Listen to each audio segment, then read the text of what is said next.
Johnny Rana ji, Meerut से। राधा वल्लभ श्री। राधा वल्लभ श्री हरिवंश। महाराज जी, आपके चरणों में कोटि कोटि प्रणाम। महाराज जी, श्री जी की कृपा और आपके आशीर्वाद से पूरा जीवन बदल गया। महाराज जी, पहले जीवन बहुत बिगाड़ लिया था, शराब का नशा बहुत करने लगा था, जिसके कारण पूरा परिवार बहुत दुखी रहता था। मुझे भी बहुत दुख होता था कि मैं ऐसा क्यों कर रहा हूँ। फिर भी मैं ऐसा करता था, दारू के बिना मैं रह नहीं सकता था। परंतु गुरुदेव, आपने पूरा जीवन ही बदल दिया। आज दारू को देखकर मुझे नफरत होने लगी है, लहसुन प्याज तक धन्यवाद। छोड़ दिया महाराज जी। धन्यवाद आपको, जो आपने सुनकर अपने जीवन का परिवर्तन किया। भगवान की विशेष कृपा आप में है, जो आपने जीवन को संभाल लिया। नहीं तो ये जीवन थोड़े दिनों के बाद आप रोगग्रसित हो जाते हैं, थोड़े दिनों के बाद आप शक्तिहीन हो जाते, आपके अंदर शक्ति नहीं रह जाती कि मैं इन व्यसनों को त्याग दूं। फिर वो जीवन कलह और अशांति का जीवन, भारी चिंता का जीवन।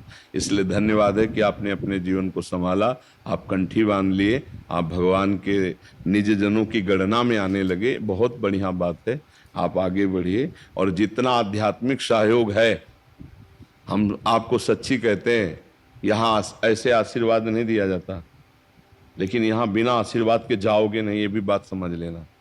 ये यहाँ की एक महिमा तुम्हें हम आंतरिक बता रहे हैं, हमारी महारानी जी की, लाडली जी की। तेरे दरबार की आली निराली शान ये देखी, सखावत खुद तेरी गलियों में चक्कर काटते देखा। फैलाया हाथ जिसने तेरे दरबार में आकर, तुझे देते नहीं देखा मगर झोली भरी देखी। हमारी श्री जी की करुणा ऐसी बरसती। ये नहीं कि यहाँ कुछ जंतुर, कोई प्रसाद, कुछ भी नहीं मिलता यहाँ प्रगट में। कुछ आपको क्या मिला प्रगट में? कुछ नहीं मिला। लेकिन आप जाइए और आपको वो चीज मिलेगी जो कहीं नहीं मिलेगी।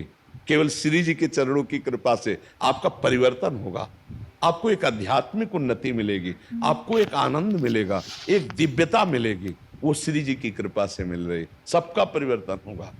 अगर सुनोगे, ध्यान से चलोगे, तो आपको शब्दों से ही शक्ति मिल जाएगी, शब्दों से ही आशीर्वाद मिल जाएगा। क्योंकि केवल उद्देश्य एक ही है कि जब तक इसमें श्वास रहे तब तक परिवर्तन हो, सबका मंगल हो, सब स्वस्थ रहे।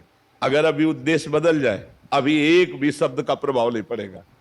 ये भी बात जान लो। ये जो प्रभाव पड़ता है ना, इसका उद्देश्य, केवल उद्देश्य से प्रभाव पड़ रहा है।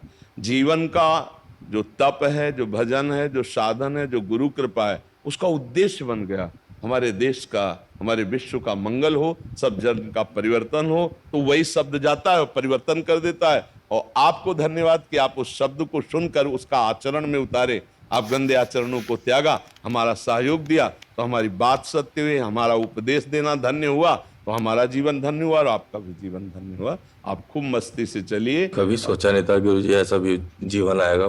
बड़ा मतलब माँ बापों को भी बड़ा दुख होता था, और आज इतने खुश है वो, बहुत ज्यादा। हाँ, बस हमारी एक प्रार्थना है कि कभी उनके प्रतिकूल व्यवहार करने पर उनको कभी कष्ट न देना। माता पिता जैसा देवता इस पृथ्वी में और कोई नहीं है। जिसने अपने माता पिता को पूज लिया, उसको सुख पहुंचा दिया, वो जिंदगी में कभी दुखी नहीं रहेगा। और भगवान की कृपा रहे। हमें लगता है वयोवृद्ध माता पिता को भगवान की तरह पूजा करनी चाहिए। आज का हमारे नए भाई लोग समाज में नहीं जानते हैं, हाथ उठा देते हैं, उनको गाली देते हैं, उनको कष्ट देते हैं। भगवान बचावे। वो बहुत बड़ी बुरी ये राक्षसी बुद्धि। माने मात पिता नहीं देवा, साधुन ते करवावे सेवा, जिनके ये आचरण भवानी ते निश्चर सम जानो। वो राक्षसी बुद्धि बढ़ रही। इसलिए अध्यात्म की बहुत जरूरत हमारे समाज को है, क्योंकि इस राक्षसी बुद्धि का निदान अध्यात्म से होता है। जैसे आप शराब पी रहे थे, उस समय आपकी माँ आपको कड़वा बोल दे, तो हो सकता है आप हाथ उठा दो, क्योंकि आपका दिमाग राक्षसी भाव से युक्त है। फिर भले आप रो, पैर पकड़ो बाद में, लेकिन उस समय आप गलत व्यवहार कर सकते हैं, आप मार सकते हैं, आप गाली दे सकते थे। तो भगवान ने बचा लिया। और अब खूब माता पिता की सेवा करो, नाम जप करो, और ऐसे मित्रों का ज्यादा संग ना करो जो तुम्हें गलत में फिर डाल दें।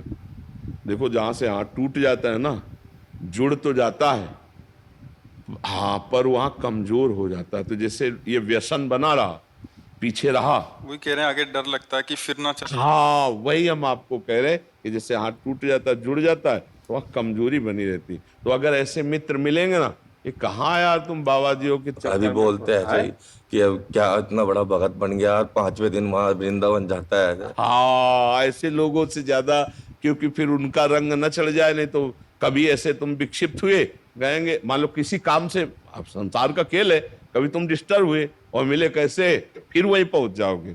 इसलिए कभी ऐसी बात ना सुनना ना, हाँ अपने अब तो बुद्धि ऐसी होगी जी, दिल और दिमाग हृदय सब यही रहता है जी, बस पूरा 24 घंटे राधा बहुत राधा राधा कृपा है, राधा। बहुत कृपा है। और जीवन का लाभ यही है कि दिल दिमाग ठीक हो जाए, प्रभु की तरफ लग जाए। सुनो उमा, ते लोग अभागी जो हरि तज होए विषय अनुरागी। हाँ, उमा वो अभागी लोग हैं जो भगवान का नाम जब नहीं, सतमार्ग नहीं, गंदे आचरणों में जीवन व्यतीत। 100-200 के तो पी जाते होगे, ज्यादा की 1000-1500 रुपये। 1000-1500 की शराब पी जाते थे। हाँ, ऐसे ही जब पीते ज्यादा पीते थे तो 3-4 होते थे तो ऐसे ही हुए। अब 1000-1500 जो कि रोज फल और अंगूर लेके घर जाओ तो सब स्वस्थ हो जाएंगे, बढ़िया खाएगी पिएगी।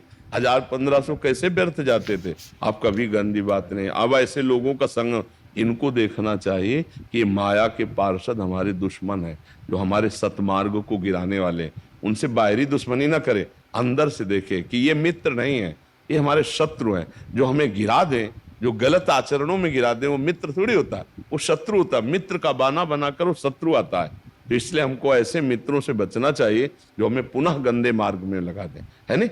आप देखो समझदार हो, हाँ चूक मत करना। अभी भगवत कृपा, अगर चूक कर दी, अब फिसल गए तो अब दोबारा संभलना मुश्किल हो जाएगी। ये भी बात समझो, एक बार कृपा हो गई, निकल गए, अब उस दलदल में मत जाना, नहीं तो धंसते चले जाओगे।